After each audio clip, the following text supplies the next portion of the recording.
Paltrocast. Thank you for taking the time. The first question I have is, am I allowed to call you EDR, or is that just the Dabbleverse thing where they call No, EDR is what everyone's always called me. Yeah. So that the Dabbleverse thing's pretty exciting. We'll get into that, but EDR is fine. Yeah, so you have the big show coming up in Bridgeport. I think you were recently on PLR. Were you on Chaz and AJ in the morning to hawk the show? I'll be on Chaz and AJ coming up this Friday morning. Oh, got it. Yeah, great crew over there. They had me on a few times back in December to promote my book. Do you like doing the morning radio thing? Because comics tend to have a love-hate thing with the morning radio. Well, I used to do morning radio. Matter of fact, ironically, PLR was the station I used to do mornings at a long time ago. And so it's kind of a reunion there because I'm from Bridgeport, Connecticut. And I've done WQXA, which is 105.7 in Harrisburg, and a bunch of different radio stations. I'm probably doing radio probably like 25 years. So and for me, getting up early in the morning is not that bad of a thing. I know most comedians hate it. I lucked out with it because I'm able to be on the radio and be on a morning show and not have to go into your material, since I have to do it every day. A lot of comedians don't like doing radio because they're like, well, if I do my material here, what are they going to come see? And so for me, I've always had to kind of gift the gab, and I was able to do the morning without getting into any of my material. So. Well, you also have the distinction, unlike most comedians, in being a fitness person. So how are you able to do it where you're a person who actually gets stuff done in the morning, is productive, yet can stay up at night to do the gig? Well, the weird thing is that's the hard part about it, because your middle of the day is the part that's free the most. That's wide open. You get up and you have to be effective early in the morning. You perform, you got to be effective at night. And that middle ground is basically where you do your sleep and your banking and everything else, it would seem like. But it's funny because I just got used to it, and I just put myself in kind of a regimen, and once in a while I stray from that regimen, but I find out when I do it and I keep it that way, that's the best way to keep everything going. Got it. So in terms of your comedy, obviously it evolves over the years, but I'm impressed at how many different demographics you satisfied. Like the fact that you can do the PLR in the morning stuff, you could do the Dabbleverse stuff, you could do the blue collar Bill Engvall thing kind of thing. So how does your comedy these days compare to when you first started the 25-ish years ago? You were on Up All Night, right? Yeah. Up All Night, and back in the day, evening at the Improv, Caroline's Comedy Club. I ran the whole A&E gambit, a couple of late night shows. Here's the thing that changes over the years. I think the longer you do this and stay with it, the better you're supposed to get, because right now I know who I am. So I don't sit there and go, geez, how much time do I have to do and figure everything else out and format what I want to do. I pretty much have that all in me now, and I just go ahead and perform. And my biggest thing for me now is, hey, tell me when you want me to stop, and then I'll have my ending to it and where it kind of goes, you know? Okay. So to rudely interrupt you, that was where I was looking to go. So is your set pretty much, you know how it starts, you know how it ends, and then the middle is depending on the vibes and how you feel and how it's going? Well, usually what happens with me is like I've become comfortable with who I am with it, and like performing. I know I can do the job, so I kind of work off in front of me. It's so funny when you talk about crowd work, which is what the terminology they call it is now. I call it being interactive. It sounds a lot more intelligent, but crowd work makes it sound like, yeah, it does. Crowd work, all of a sudden people are like, well, here's a comedian like Matt Rife that's, oh wow, he works the crowd, and they don't understand. This is no disrespect to Matt Rife, but it's people have been doing that forever. And then all of a sudden, a certain genre will click onto it and go, wow, this is amazing. But they don't understand that a good comedian is able to perform in front of any audience, whether it's like I have the National Fraternal Order of Police coming up, or whether it's the Appel Center Theater in York, Pennsylvania, or whatever. You have to be able to adapt to that audience. You could have, let's say you have 50 jokes. And let's say you have different kind of venues that have different kind of demographics. You have to, as a performer, have to be able to determine on those 50 jokes what that particular audience can take. You just don't have 50 and then you just throw 50 at every audience. Right. You have to be able to kind of fill it out. Now, if you're a big name, you can do that because people expect you to do that. But if you're a person that has to go up there and prove themselves every time, like most of us, you have to be able to adjust to what it is. A corporate guy is going to say, well, listen, I want to make sure that it's like this, and it's got to be correct, and blah blah blah blah blah blah. And most comedians, or a lot of comedians, go, well, hey, I do what I do. No, I do what you want me to do. Okay, if you take your car in, you need brakes done, I don't work on your air conditioning, because I believe that's what they need to do. That's how it should be able to work. Yeah, you raise a really good point about crowd work. I remember back in the day seeing Howie Mandel. He kind of knows how it starts, it ends, and then the whole middle is crowd stuff. Rickles, yes, the jokes were already written, but Rickles was all crowd work, and no one gave Don Rickles any flack for just being 100% interactive, as you would say. Well, it's so funny with Don Rickles. You mentioned him because I had an experience with Don Rickles one time. And matter of fact, on my resume, Don Rickles had said, this guy works the audience like a Vegas showgirl, is what he said, was a quote that was on there. And years ago, I ran into him, and I got to see him right before he passed away. But it's funny when you talk about being entertaining, it all depends on what the crowd and working the crowd. I think there are a lot of people that shun against that, and they go, well, crowd work is not comedy work. I believe, look, I just want to entertain you. Okay. I want to be funny, and I entertain you. Okay. My thing is like, you just have to go out there and prove yourself every night. Perfect example, if I may. Perfect example. Sure. The reason why comedy is a little different now, not even difficult, it has to do with anything. People go, all politically correct and everything. Let's throw that to the side.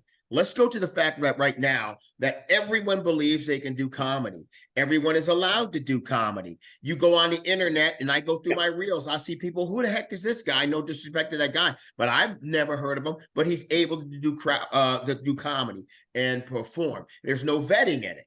Is you just go ahead and you do. You can have 1 million followers on Facebook or Instagram or whatever the kids are on, the TikTok, Ding Dong, whatever they're on now. Whatever they're on, you can have 1 million followers, and some club will put you in there. And all you have to do is make sure that you can perform. Now, a lot of times you can have 1 million followers and maybe have 10 seconds of comedy, but these clubs are about filling the seats. So comedy's a lot more difficult now. The media has changed it too. There's probably about 40 or 50 people they ram down your throat that you see in everything. And it's great because it promotes comedy, but it promotes comedy on that level. I can give you 5, 6, 7, 8, 9, 10 people that you've never heard of before that will kill, and they kill every time they go out. And that's why it's got to be like, people will go, well, I've never heard of you before. Why should I go see you? And my own thing is like, okay, well, think of famous doctors that are doing really well. Dr. Joyce Brothers will say, Dr. Fauci, Dr. Phil. Think of all these doctors that make all this money and everything, and you've heard of them. You know who you never heard of that does really well too? Your doctor. Right. Okay. So it doesn't matter if you're in that genre and you do well in that genre, you will do well. Yeah, you raise a really good point right there about there being journeyman comics, but also comics who kill on the corporate scene that we don't know about. I remember, random example, Dana Carvey, for years and years and years, we were going, what happened to that guy? It turns out he was just killing on the corporate scene. Right. Yeah. And I mean, there's a genre. Look, there's room for everybody in this business, but it's like the problem about this business is, no one tells you can't do it. Now you might go on up and see some people that are horrible, and they'll be back there next week. Now people say, hey, well, you know what? If you get practice, you'll get better at it. That might be so. That might be it. But when it comes to being a comedian, it's like, well, you can be doing it like as long as, I don't know, Don Rickles had been doing it, and call yourself a comedian. And then you can go to open mic night, and they'll go, all right, tonight we've got 10 comedians coming up. And they're not comedians, they're open mic people. They just go under the title of comedian. So it's just one of these things where it's starting to get really, really vast. The clubs are starting to go, oh, wow, you know what? We need to bring in these big, huge name people all the time. And most of those people, when they go to a comedy club, end up getting the door. They end up getting the door, and the club maybe makes something on drinks and everything. And I always say, when it comes to comedy clubs, that's why your comedy club should be like your favorite steakhouse.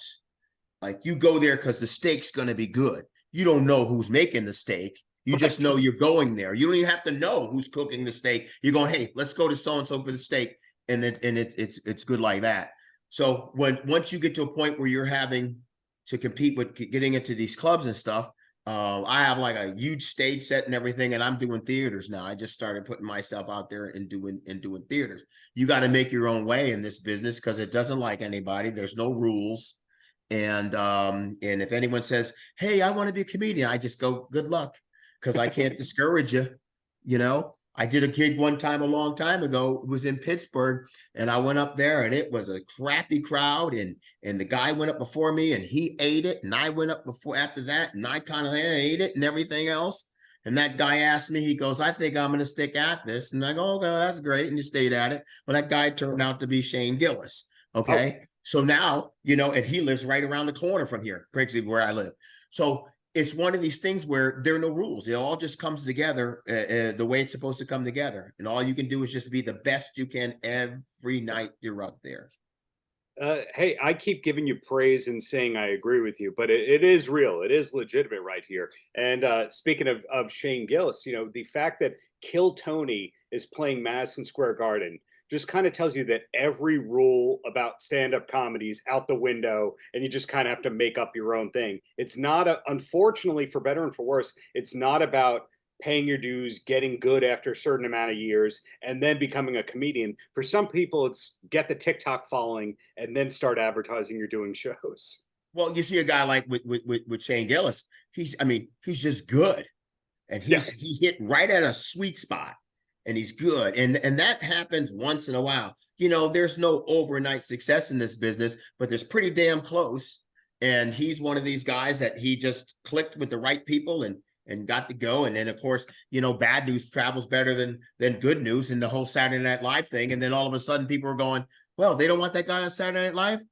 Let's go over here and look and see what he did that they don't want him on there. And then all of a sudden you get a good following with it. So, but it's you have all different kinds of comedy. Now you got everyone doing roasting and all this other kind of stuff, and I remember back in the day, because I'm like 900 years old, is like, I remember D. Martin roast. Oh, yeah. Foster Brooks. Yeah, right. And all of those things and how that worked and how it is now. And now, you see the roast coming up now. Comedy Central puts on a roast. But then I look at a local comedy club and they're roasting another, the local comedians, the open mic guys are roasting another guy. And I'm going, well, I don't even understand how that is. Aren't you supposed to have somebody with some kind of recognition to go, oh, they're going to roast Tom Brady? I got to see what that is. But, if you're working, it's like, well, we're going to roast Joey Schmuckface. It's like, okay, well, I can either go to the roast to see Joey, or I can go see him work at the supermarket and in produce next week. So, it's all over the place. There's no form of comedy that people go, hey, this is great. Your great monologists like a Seinfeld or something like that, this is almost far and few in between. And then there's guys out there that are like really, really brilliant, like the Bill Burrs, and you see the Chappelles and the Chris Rocks and everything. And so when you take that level away and you go to the next level, my point being is, even though that's fantastic, I can almost guarantee you, if you go to a comedy club to see a comedian that you've never heard of, he's probably going to be good. Because remember, the people that put him in there want to give you the best that they want to give you too. So, people say that, the Dabbleverse, they throw around the word hack all the time. This guy's a hack, this guy's a hack, this is a guy. Look, if you're working and people are paying to see you and you're getting paid, you're not a hack. Okay. I don't know if it's a slang word that they use now, but you can say, well, that guy's a hack. Well, what did he do? Well, he's performing here and he's got a schedule. Then he's not a hack. Okay. Yeah, I think I remember hack coming from the generation of Tough Crowd with Colin Quinn people, all the Comedy Cellar kind of guys. Mm-hmm. But it's kind of funny, the two biggest people using the word hack are people who don't even do stand-up at all. Well, that's the thing too. And I find that kind of irritating, because it's like going, it's like me, it's like, I never go to an NFL game and go, boy, that guy sucks. I never say that. You know why I don't say that? Because he's there and I'm watching that guy. Despite what you think about the NFL, there's a long, tedious process to get in it. Okay. That's why I'm talking to you here and you're talking to me here, and we're not at training camp, because we suck. We're hacks. when it comes to football. So I never really come out and say anything about pro football. Plus, my friend used to be the strength and conditioning coach for the Ravens, and I got to stand on the sideline from there, and that was intimidating in itself.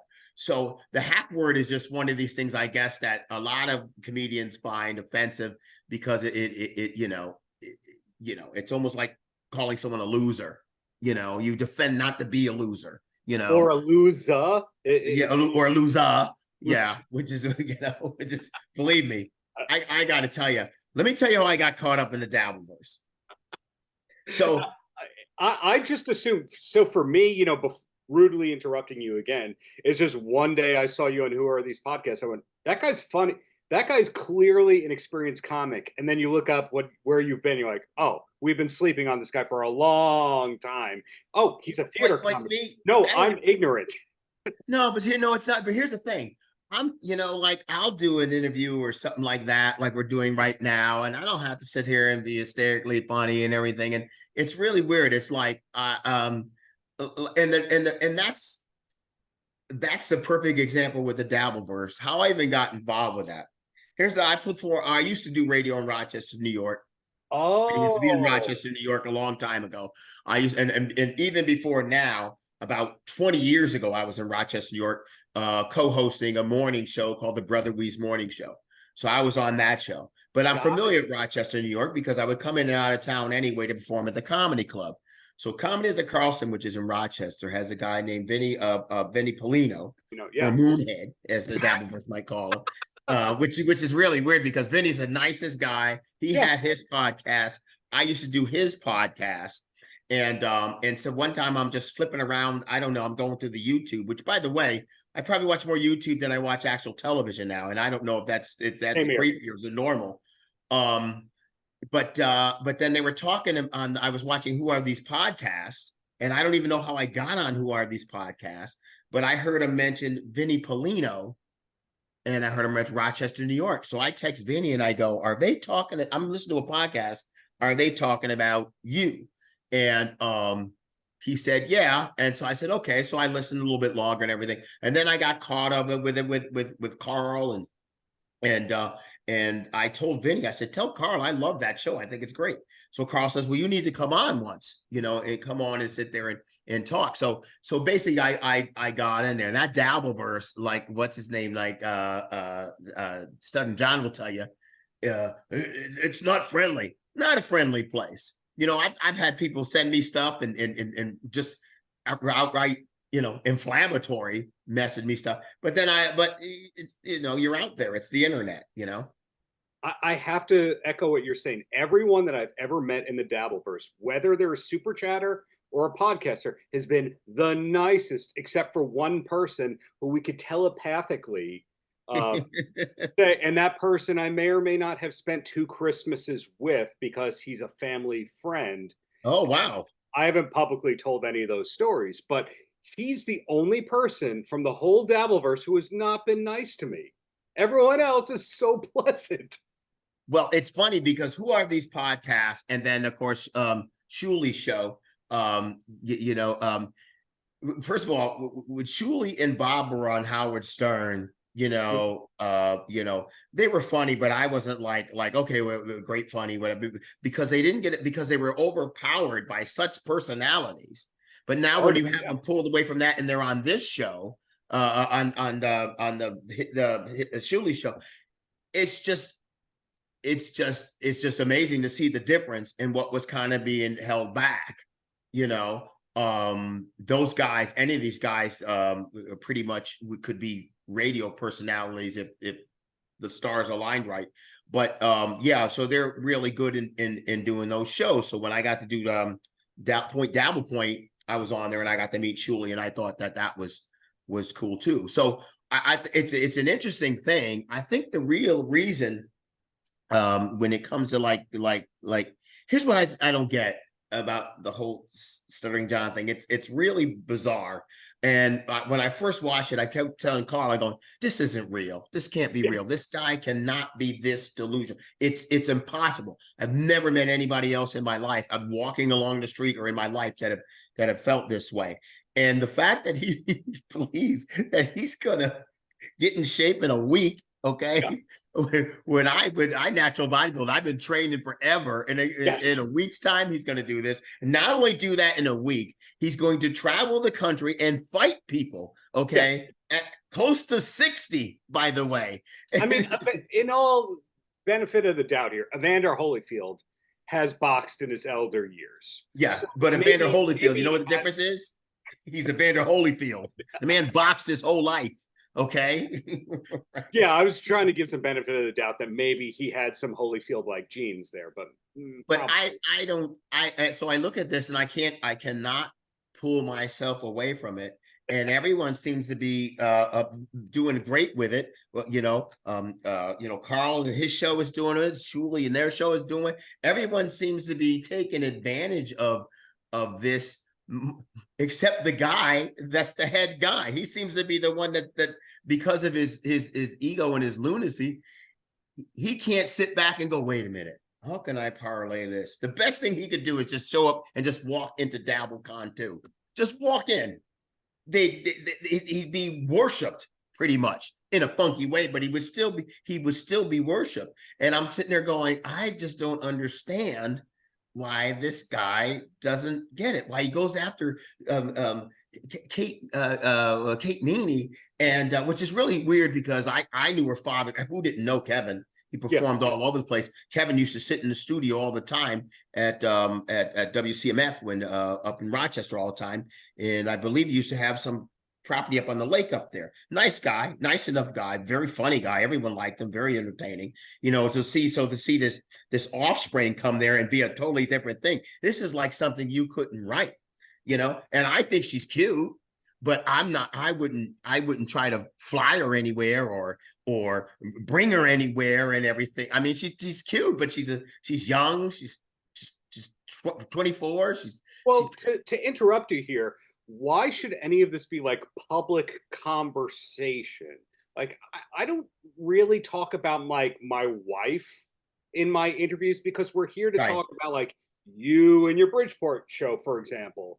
Or like your successes. How is it that when he says something along the lines of, and if I'm taking this too off course, stop me, but when he says that like Howard taught me to talk about my life and what's happening in my life, if you've been doing this that many years, why would you think this is the right thing to talk about after all these podcasts are focusing on this is terrible content? Wouldn't you think, okay, maybe talking about hanging with Jerry Cantrell from Alice in Chains, that might be more interesting. Right. That's a better look. I don't know. I just think it's like the only thing that really irritates me about him is, I actually, and I've told Carl this 1,000 times, he's brought it up 1,000 times. I kind of really feel bad for him. I feel bad because at this point, people are trying to befriend him just so they can make him look silly. That's one. I mean, and I'm also a little jealous of the guy. The guy he was on the #1 radio show in the history of radio. I think that's safe to say. Maybe even outside of about in the U.S. Cumia. Yeah, in the U.S. to be clear. Right. Okay. We'll just say, and of course, Cumia, his show was up there too. So so out of those two, you would think, but he had that opportunity. Okay, and then he gets to be the announcer on the Tonight Show, which could be possibly one of the easiest jobs ever, and he didn't parlay that into anything. I mean, and we're at this point now. I actually posted about a show I was doing at a theater, and he actually jumped on my thing and says, hey, let me know if you need someone to open for you. Okay. So first of all, the only thing I saw was a couple of clips from when he was at Governor's, I think it was, and then a couple of clips from the potato bar thing that he did. It was a barbecue restaurant, but a potato bar. But and so I was like, and I knew who he was. I said, so is there a clip where I can see you or anything? And there's a clip where I can see what you do. And his answers back to me was, listen, I did the Tonight Show. No, I did Howard. I did the Tonight Show. That should be enough. Okay. And I always said that I was like, oh, well, okay, that's fine.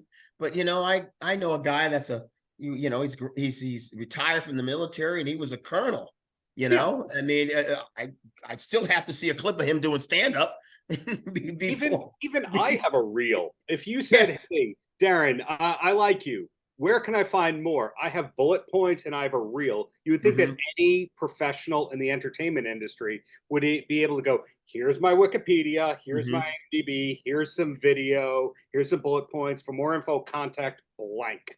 And then there you go. And it's funny because then he sent me a message. He goes, well, I'm just going to show up anyway. So I go, okay, what do I care? You're going to show up. And of course, you didn't show up. And then I say, hey, you didn't show up. And he says, well, send me a message. So I send him a message. And then he posts on his X, he says, he goes, I don't know why at Earl David Reed is reaching out to me. I don't talk to anybody that's friends with Carl or something like that, So I was like, okay. But I sit there and I watch this whole thing, and I can't pull myself away from it. And I got to tell you, the cleverness, it's shocking. I don't know if cleverness is a word, but in any case, the people who super chat things in are just amazing. The DJ dabbles with the songs is ridiculous. That guy is amazing. I mean, so all the people that even contribute to the show are something else. And I mean, I do like it. I find it very entertaining. The hardest part about this show is it's hard to explain to anybody else. It's unbelievable.